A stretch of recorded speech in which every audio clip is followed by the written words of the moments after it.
जीवन में किसी के चले जाने से या कुछ खो जाने से हम अक्सर उदास हो जाते हैं, यह मनुष्य का स्वभाव है, पर हमें यह नहीं भूलना चाहिए कि ये दुनिया की रीत है। जब जिस समय हमारे पास जो है अनमोल है। एक ऐसी ही दिल को छू जाने वाली लव स्टोरी लेकर आऊं जिसे सुनकर आपका दिल और रूह को छू जिएगी। मेरा नाम आर्यन है और मुझे प्यार 18 साल के उम्र में ही हो गया था। शायद वो मेरा आखिरी प्यार भी था। ये कहानी तब की है जब मैं क्लास 12 में था। मुझे शुरुआत में प्यार के बारे में न कुछ पता था न ही हमें उसमें इंटरेस्ट था।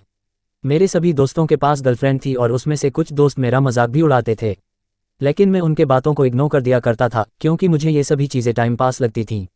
वो कहते हैं न कि ऊपर वाले ने हर किसी के लिए किसी न किसी को बनाया है, शायद मेरे लिए भी उसने किसी को भेज रखा था। धीरे धीरे वक्त बीतता चला गया और मैं 12 पास कर दिल्ली आ गया अपने आगे के पढ़ाई के लिए।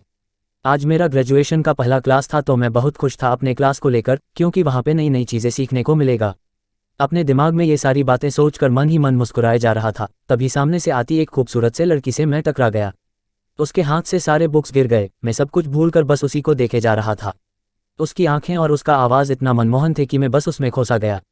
तभी उसने कहा, वो हेलो, ध्यान कहाँ है, मेरा बुक उठाओ। मैंने कहा है सॉरी। उसके बाद वो क्लास में चली गई। उस वक्त पहली बार दिल में कुछ सा फील होने लगा उस अजनबी लड़की के लिए। मैं अपने क्लास में पूरा दिन उसके बारे में ही सोचता रहा। क्लास खत्म होने के बाद मैं उस लड़की से मिलने के लिए बेचैन से हो गया था। तभी वो मेरे सामने से अपने दोस्तों के साथ बात करते हुए आ रही थी। मैंने उससे बात करना का सोचा लेकिन कर नहीं पाया। मैं मन ही मन उस लड़की को अपना दिल दे चुका था। एक दिन की बात है, मैं अपने घर से कॉलेज के लिए जा ही रहा था कि मेरी नज़र उस लड़की पे पड़ी। मैं भगता हुआ उसके पास गया और मैंने उसको ही बोला। फिर कुछ देर हम दोनों में बातें हुई और हम दोनों अपने क्लास में चले आए। जब हम दोनों कॉलेज से घर जा रहे थे, बीच रास्ते में तेज़ बारिश होने लगा। सामने कोई घर था नहीं तो हम दोनों एक घने पेड़ के नीचे चले गए। धीरे धीरे बारिश और तेज़ हो गई। इससे बचने के लिए वो मेरे पास आ गई। हम दोनों एक दूसरे को बेहद करीब खड़े थे, सांसें गर्म हो गई थीं। मैं उसको किस करने वाला ही था कि वो सहम गई और वो वहाँ से दूर चली गई। हम दोनों के रिलेशनशिप के 2 साल हो चुके थे। मैंने उससे पूछा क्यों ना हम लोग अगले साल शादी कर ले। वो बोली, मैं अपने घर पे तुम्हारे बारे में बताऊंगी। लड़का खुशी खुशी अपने घर चला जाता है। उधर लड़की के बातों को सुनकर उसे कहते हैं कि तुम उस लड़के से दूर रहेगी। लड़की कहती है मैं उसके बिना नहीं रह सकती, लेकिन उसके घर वाले उसकी एक बात नहीं सुनते हैं। उस लड़की का फ़ोन छीन लेते हैं और उसका कॉलेज जाना नहीं बंद कर देते हैं। लड़का उसका फ़ोन ट्राई करता लेकिन फ़ोन स्विच ऑफ आता।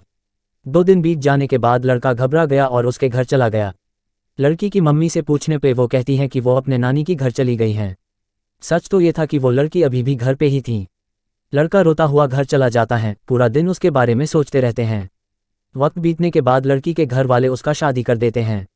फिर 1 साल बाद उस लड़के को एक पत्र लिखती हैं जिसमें वो अपने साथ हुए सभी बात उसको बताती हैं, लेकिन तब तक बहुत देर हो चुका था। लड़का पागलों की तरह रोना शुरू कर देता है। कहता है मैं नहीं जीना चाहता तुम्हारे बिना। इतना कहते ही वो वहीं गिर जाता है।